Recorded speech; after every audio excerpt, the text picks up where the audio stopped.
میں کسی بھی غلط کام کرنے سے بچنا چاہیے ہر وقت. ہمیں ہر وقت یہ سوچنا چاہیے کہ میرا رب مجھے دیکھ رہا ہے. اسی کو ہم تقوی کہتے ہیں. لوگوں سے نہیں ڈرنا. فلا تخشوا الناس واخشونی. لوگوں سے مت ڈرو, مجھ سے ڈرو. فلا تخشوهم واخشونی. کسی سے نہ ڈرو بلکہ کس سے ڈرو؟ مجھ سے ڈرو. ہے نا؟ وہ قرآن میں آتا ہے نا, انما تنذر من اتبع الذکر. تم تو صرف اسی کو ڈرا سکتے ہو من اتبع الذکر, جو میرے ذکر کی پیروی کرتا ہے.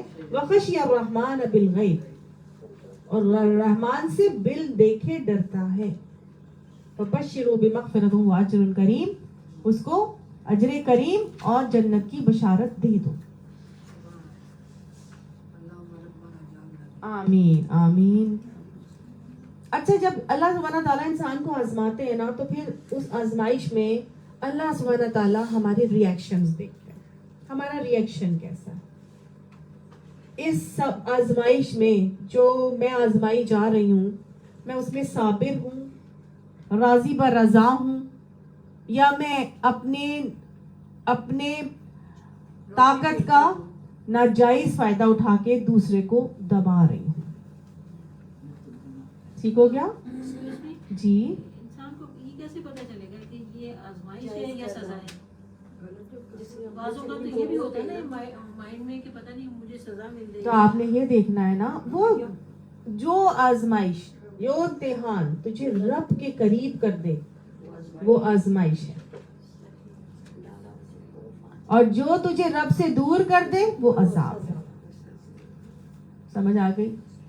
جب بھی آزمائش میں کوئی ایسی آپ کو آ رہی ہے کہ کیفیت کے پتہ نہیں ہے کہ یہ میں آزمائی تو نہیں جا رہی, تو دیکھیں کہ اگر آپ کے اوپر کوئی بھی امتحان ہے جس میں آپ کو سمجھ نہیں آ رہا کہ اس کو کیسے لے کے چلنا ہے, تو آپ نے ہر پرابلم, ہر تکلیف میں صبر, راضی برضا, اللہ کا ذکر اور شکر کرنا.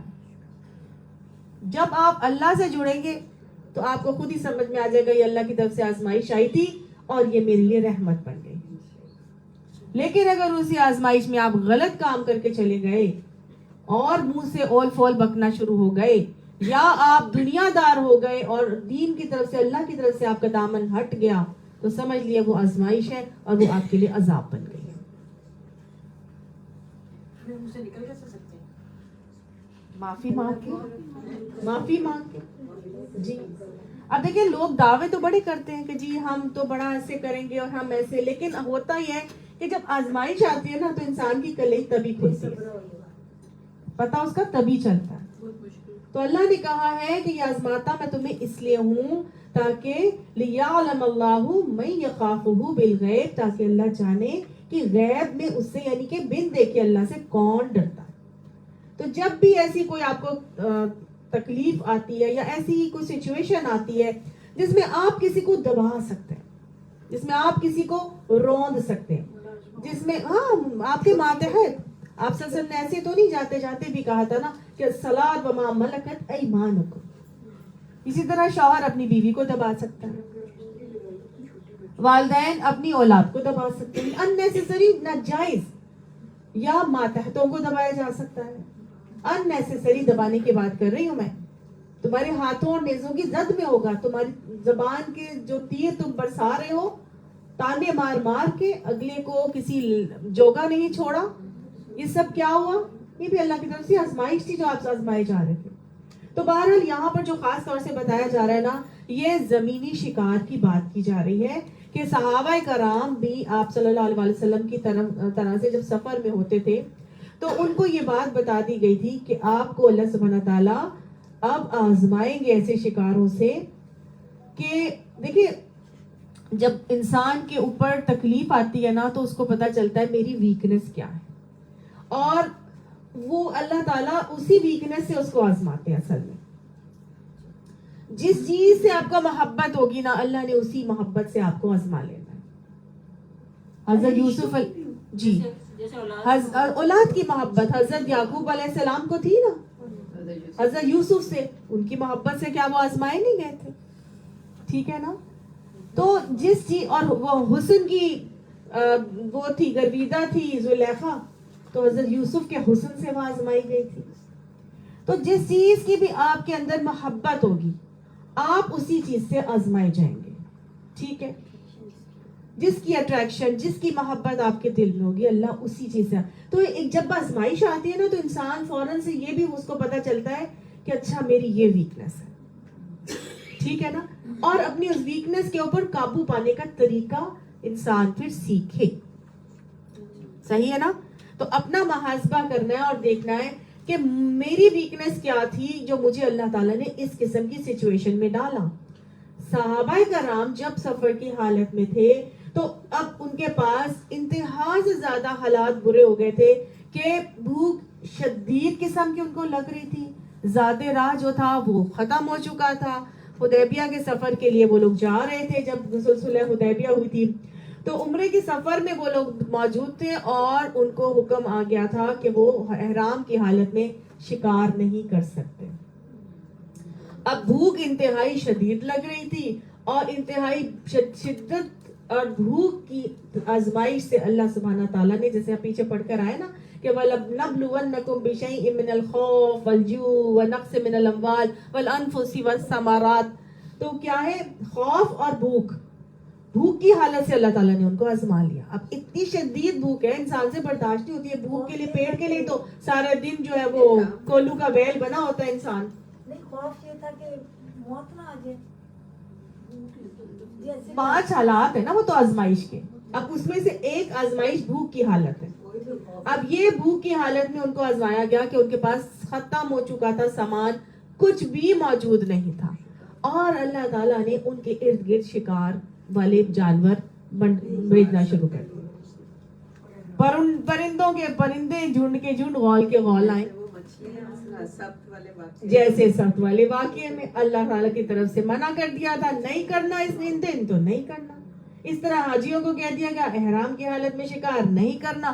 تو اللہ تعالیٰ نے پھر یہ آیت نازل کر کے بتایا تھا کہ اللہ تمہیں ضرور آزمائے گا ایسے شکار سے جو تمہارے نیزوں اور تمہارے ہاتھوں کی زد میں ہوگا, تم فوراً اس کو پکڑ سکو گے. تو اس کے حوالے سے جو ہے وہ واقعہ آتا ہے باقاعدہ طور پر. عبداللہ بن ابی قتادہ فرماتے ہیں کہ میرے والد ابو قتادہ حدیبیہ کے سفر میں تھے, یعنی ابو قتادہ حدیبیہ کے سفر میں تھے. ان کے ساتھیوں نے احرام باندھا مگر وہ محرم نہ تھے. نبی صلی اللہ علیہ وسلم کو بتایا گیا کہ مقام غیقہ میں دشمن آپ سے جنگ کرنا چاہتا ہے, مگر نبی نے اپنا سفر جاری رکھا.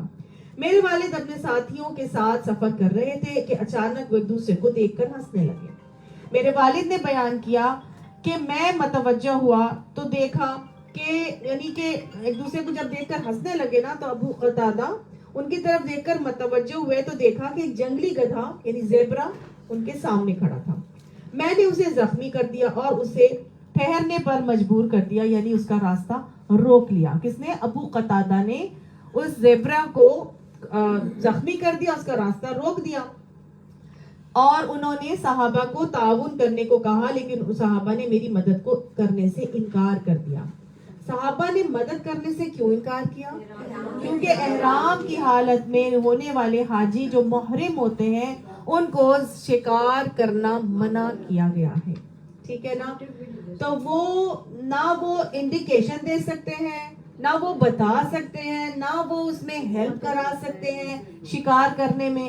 حتیٰ کہ یہ بھی آتا ہے یہ بھی آتا ہے کہ انہوں نے کہا کہ ہمارے خیموں کے گرد جو ہے نا منڈلانے لگے اور ان پر پرندوں کے غول بھی اللہ تعالیٰ نے بھیجنا شروع کر دیا تھا. تو ایک نیل گائے, یعنی کہ وہ یا نیل گائے تھی یا واللہ عالم زبرا تھا, جو بھی تھا, تو انہوں نے کہا کہ وہ جب اوپر چڑھنے لگے اپنے جانور کے اوپر کہ اس کو شکار کرے تو ان کا کوڑا نیچے گر گیا. تو انہوں نے صحابہ میں سے کسی کو کہا کہ میرا ذرا کوڑا پکڑا دو. تو کسی بھی محرم صحابہ نے اٹھا کے کوڑا تک نہیں ان کو پکڑایا.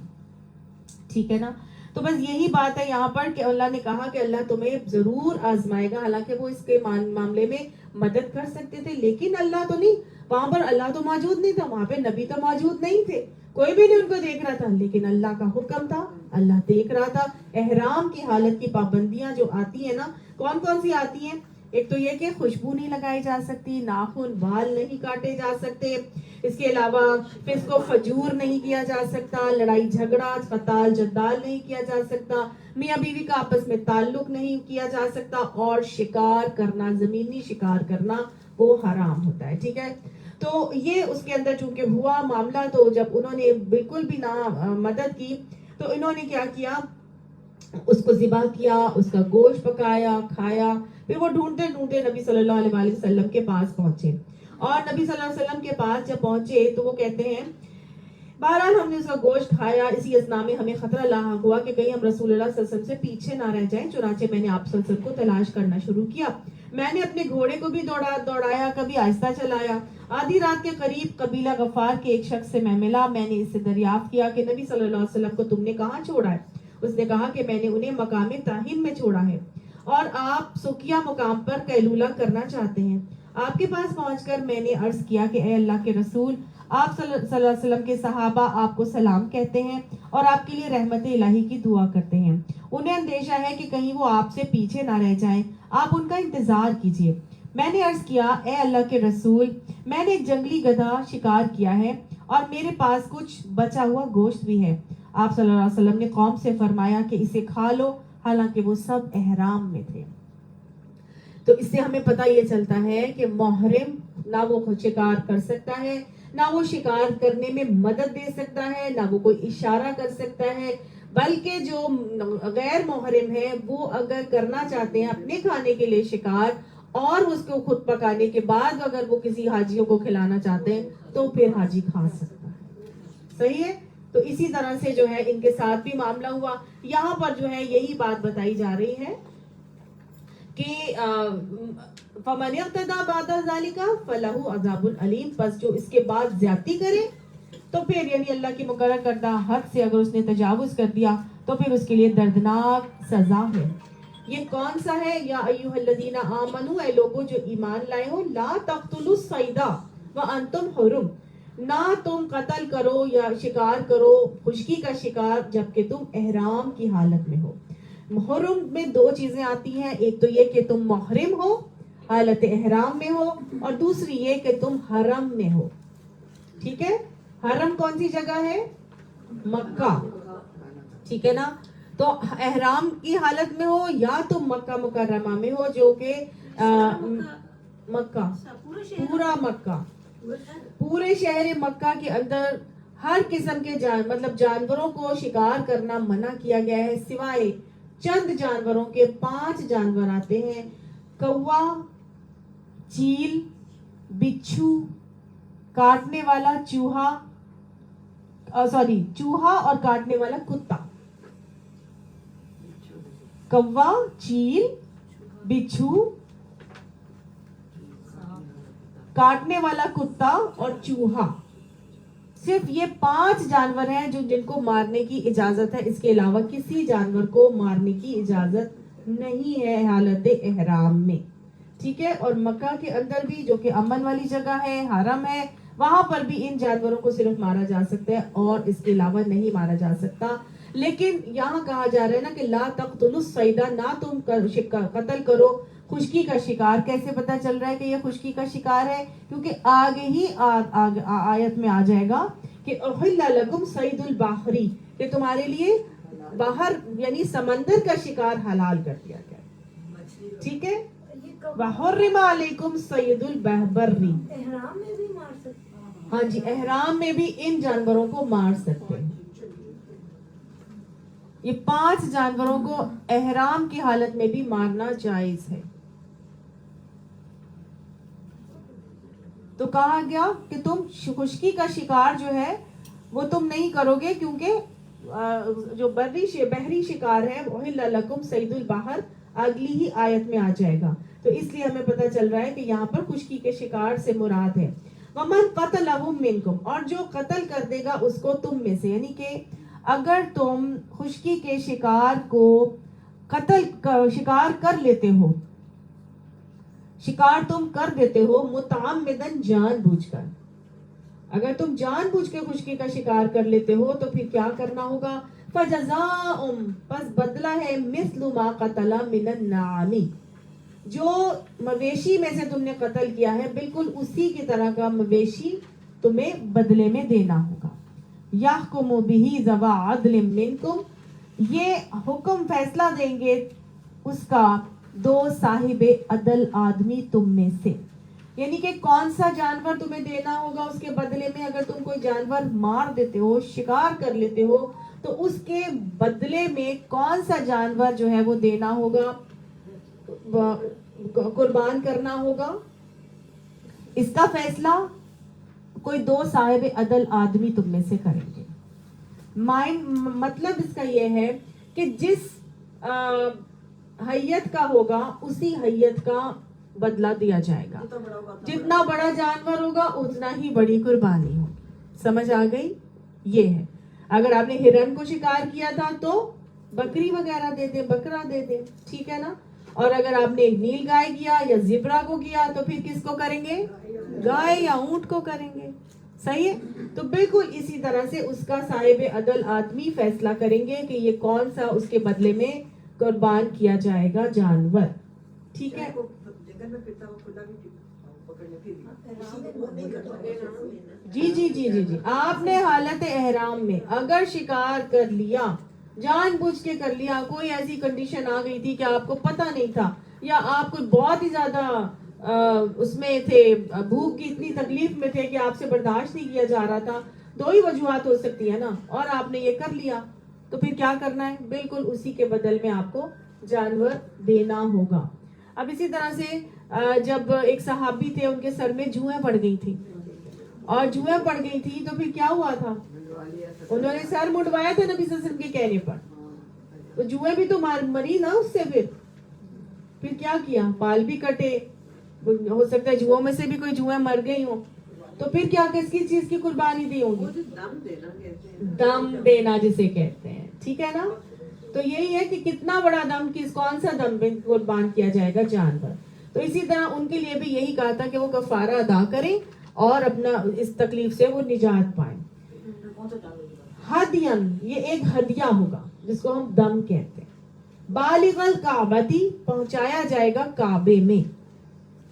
یعنی وہ جانور جو دم دیا جائے گا اس جانور کے بدلے میں اس کا دم کہاں پر کیا جائے گا؟ کعبے میں پہنچانا ضروری ہے. کعبے میں وہ جو جانور ہے اس کی قربانی وہاں پر پہنچانا ضروری ہے. او کفارت, یا اس کا کفارہ یہ بھی ہے کہ طعام مساکین, کھانا مسکین کا, او عدل ذالک, یا برابر اس کے صیامن, روزے رکھنے ہوں گے. ٹھیک. تو کتنا کھانا کھلانا ہے, کتنے روزے رکھنے ہیں, یہ ڈیپینڈ کرے گا کہ کتنا بڑا جانور قربان کیا, شکار کیا تھا, کتنے بڑے جانور کو مارا تھا. ٹھیک ہو گیا. لیذوق وبال امرہ, تاکہ وہ چکھے وبال یا سزا اپنے کیے کا, اپنے کام کا سزا اللہ نے وہی مقرر کر دی کہ یہ وہ پابندی تھی حالت احرام کی جو کرنی لازم تھی, اور اگر آپ سے کوئی غلطی ہو گئی ہے تو پھر آپ اس کا کفارہ ادا کریں گے. یا تو اسی مثل کا جانور آپ ذبح کریں گے, ہدیہ دیں گے, اور وہ کہاں پہنچایا جائے گا؟ کعبہ کے اندر ہی ہوگا, یعنی کہ مکہ کی باؤنڈری کے اندر ہی اس کو دم دیا جائے گا. یا پھر یہ ہوگا کہ اگر آپ نہیں دم دینے کے استطاعت رکھتے, مال نہیں آپ کے پاس, تو پھر کیا کریں؟ یا پھر آپ مسکینوں کو کھانا کھلائیں, یا پھر کیا کریں؟ مسکینوں کو کھانا بھی نہیں کھلا سکتے, مال نہیں پاتے, تو پھر کیا کرنا ہے؟ روزے رکھیں. اور کتنے روزے ہیں یہ وہی آپ کو مفتی وغیرہ جو ہے وہ بتائیں گے کہ آپ کا کتنا بڑا جانور مرا تھا, اور آپ نے اتنے ہی روزے جو ہے اس کے حساب سے رکھنے ہوں گے. اف اللہ عما سلف, معاف کر دیا اللہ تعالیٰ نے جو پہلے ہو چکا, یعنی جو پہلے ہو چکا تھا وہ ہو چکا. اس کے بعد اگر کوئی اب ایسا کرے گا تو اللہ تعالیٰ کی طرف سے بعد کے لیے یہ احکامات ہیں, لیکن پہلے جو ہو چکا اس کو اللہ سبحانہ تعالیٰ نے معاف کر دیا. ومن عاد, اور جو کوئی اعادہ کرے گا, دہرائے گا ان باتوں کو, فینتقم اللہ منہ, پس اللہ اس سے پھر انتقام لے گا, پھر اللہ تعالیٰ اس سے پھر بدلہ لے گا. واللہ عزیز ذو انتقام, اور اللہ زبردست بدلہ لینے والا ہے, انتقام لینے والا ہے, اور بدلے کی طاقت بھی رکھتا ہے. اچھا, جو باقی کفارہ ہے مسکین کو کھانا کھلانا یا روزے رکھنا, یہ بھی کعبہ ہی کے نہیں, یہ آپ جتنا بھی کر سکتے ہیں آسانی سے کر لیں, وہاں کر سکتے ہیں تو کر سکتے ہیں, واپس آ کے کر سکتے ہیں تو کر لیں, لیکن بہتر یہی ہے کہ وہیں پر کر لیں. لیکن اگر آپ کے پاس اتنے دن نہیں بچتے, آپ کی فلائٹ فوراً ہی واپسی کی ہے, تو پھر آپ نے آ کے گھر میں رکھنے ہیں. لیکن اگر ہدیہ دینا ہے, یعنی جو دم دینا ہے, دم وہیں پر ہی ہوگا. ٹھیک ہے. ہاں, اور قرآن میں بھی بتایا گیا نا کہ 3 روزے وہاں پر رکھ لے, وہ 7 گھر آنے کے بعد. ٹھیک ہے. اگر 10 روزے رکھنے ہیں تو 3 وہاں پہ رکھ لے, 7 گھر آنے کے بعد. اس کا بھی لگاتار کا کوئی ایشو نہیں اس کا. ٹھیک ہے. احل لکم صید البحری, حلال کر دیے گئے واسطے تمہارے سمندر کا شکار. اللہ تعالیٰ نے سمندر کا شکار حالت احرام میں حلال کر دیا. وطعامہ, اور کھانا بھی اس کا. متاع لکم, کیوں اللہ تعالیٰ نے حلال کیا؟ کیونکہ یہ متاع ہے, ایک فائدہ ہے تمہارے لیے. ولی سیارہ, اور تمہاری سواری کے لیے بھی فائدہ ہے. یعنی کہ اگر دیکھیں جو خشکی میں ٹریول کر رہا ہوتا ہے نا انسان, تو اس کے پاس اپرچونٹیز بہت ساری ہوتی ہیں. وہ بہت کچھ کھا سکتا ہے, وہ کبھی بھی بھوکا نہیں مرے گا. اور کچھ نہیں ہے تو جڑی بوٹیاں ہیں, پھول ہیں, پتے ہیں, کچھ بھی وہ کھا سکتا ہے نا. لیکن اگر وہ سمندر کے اندر ہے تو اس کے آس پاس تو صرف پانی ہے, اور پانی بھی کیسا پانی ہے؟ نمکین پانی ہے. وہ تو پانی بھی نہیں پی سکتا نا. تو پھر اللہ سبحانہ تعالیٰ نے اس کے لیے اجازت دے دی کہ اس نے اپنی سروائیول کے لیے کیا کرنا ہے, سمندر سے ہی شکار نکال کے, مچھلی وغیرہ جو بھی سمندر کا جانور ہے اس کو نکال کے شکار کر کے وہ اس کو کھا سکتا ہے. آپ ایک بات دیکھیے کہ اللہ سبحانہ تعالیٰ نے اگر کہہ دیا ہوتا نا کہ سمندر میں بھی اگر تم جا رہے ہوگے نا تو تم سمندر کا شکار بھی نہیں کھا سکتے, تو پھر انسان کیا کرتا؟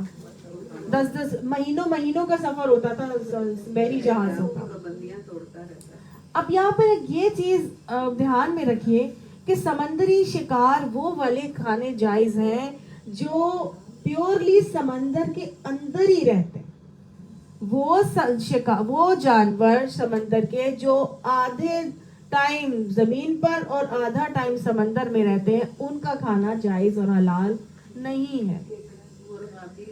جیسے ہاں جی, جیسے وہ ہوتے ہیں کچھوا, جیسا مگرمچھ. ٹھیک ہے نا. تو یہ چیزیں نہیں آپ کھا سکتے. وہ جانور, وہ چیزیں جو صرف ہیبیٹیٹ جن کا پانی ہی ہے, وہ آپ کھا سکتے ہیں. صرف مچھلی اور جو بھی جو پرانز اور وہ جو چیزیں آتی ہیں, کریبس بھی جو ہوتے ہیں وہ باہر رہتے ہیں, پھر آ جاتے ہیں اندر. ٹھیک ہے نا. تو اس لیے کریبس کے بارے میں بھی جو ہے نا وہ بہت زیادہ پسندیدہ نہیں ہے, مکروہ کہا جاتا ہے اس کو, کہ وہ بھی الاؤڈ جو ہے نا وہ پسندیدہ نہیں ہے, مکروہ کہتے ہیں اس کو, اور کراہیت کے ساتھ اجازت دے دی جاتی ہے. لیکن کچھوا اور مگرمچھ اور اس طرح کی چیزیں جن کا آدھا ٹائم باہر اور آدھا پانی میں رہے, ان کو کھانا جائز نہیں ہے. ٹھیک ہے نا. جی, جھینگا باہر نہیں آتا.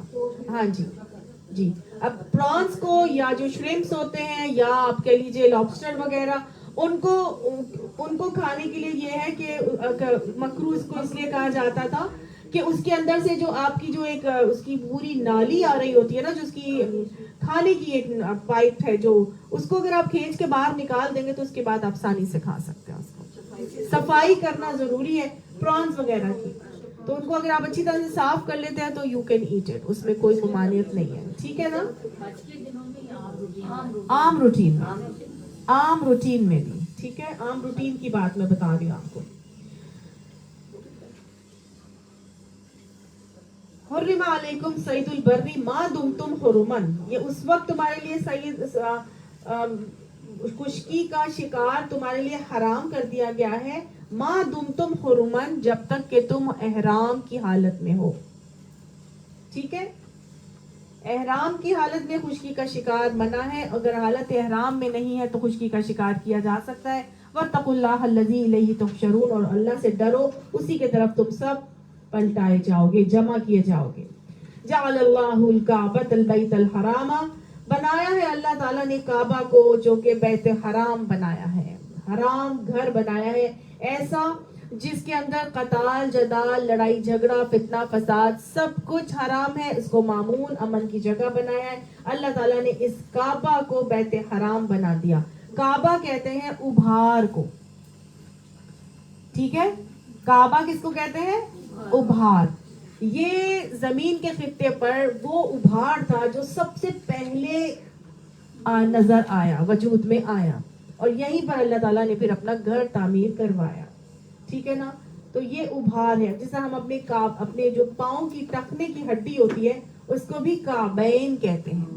اسی لیے کہتے ہیں کہ وہ ٹخنے کا ابھار ہوتا ہے ہمارے پیر کے اوپر، سائڈ پر ہوتا ہے نا ہمارا، اس کو بھی کعبہ ہی کہا جاتا ہے. ٹھیک ہو گیا؟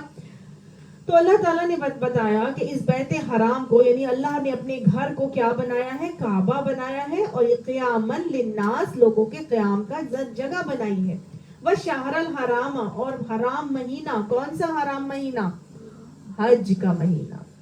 وَالْهَدْيَ، اور ہدی کا جانور، یعنی وہ قربانی کا جانور جو لے کر جاتے ہیں. وَالْقَلَائِدَ، اور وہ جانور جن کے گلے میں قلائد یعنی پٹے پڑے ہوئے ہوتے ہیں کہ وہ نظر کے لیے لے کے جائے جا رہے ہوتے ہیں. ذَلِكَ لِتَعْلَمُوا، یہ اس لیے ہے تاکہ تم جان لو، ان اللہ یعلم، یہ کہ اللہ جانتا ہے، ما فی السماوات و ما فی الارض، جو آسمانوں میں ہے اور جو زمین میں ہے. یعنی اللہ تعالیٰ نے ان تمام چیزوں کو تمہارے لیے کیا بنایا؟ اللہ نے یہ سب شاعر اللہ بنائے ہیں تمہارے لیے، اور اس کو بیت حرام قیام کا ذریعہ اس کو بنایا. اس جگہ پر ماہ حرام اور قربانی کے جانور اور قلادوں کو بھی اس کام میں اللہ تعالیٰ نے معاون بنا دیا کہ حاجی آرام سے جائیں، اپنا حج کا معاملہ کر کے آ جائیں.